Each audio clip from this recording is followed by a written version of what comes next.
వెలుగంటి గిట్టి channel ఈరోజు chocolate చేస్తున్నాను. ఇలా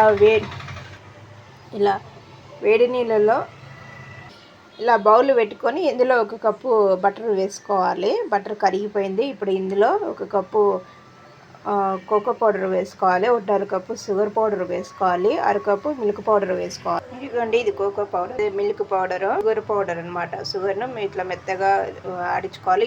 వీటన్నిటిని జల్లు పట్టుకోవాలి. ఇలా షుగర్ పౌడర్ వేసుకున్న తర్వాత ఇందులో మిల్క్ పౌడర్ వేసుకోవాలి. ఈ కప్పుతో 1.5 కప్పు షుగర్ పౌడర్ వేసుకున్నాను. ఇప్పుడు 1/2 కప్పు మిల్క్ పౌడర్ వేసుకోవాలి. 1 కప్పు కోకో పౌడర్ వేసుకోవాలి. ఇదిగోండి, ఇట్లా అన్నీ వేసి కలబెట్టుకోవాలి. ఇది అంతే, చాక్లెట్ రెడీ అయింది.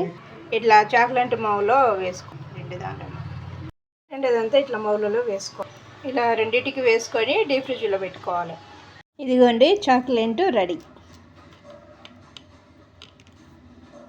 ఇదిగోండి చాక్లెట్, చాకోబార్ కూడా, చాక్లెట్ కూడా రెడీ.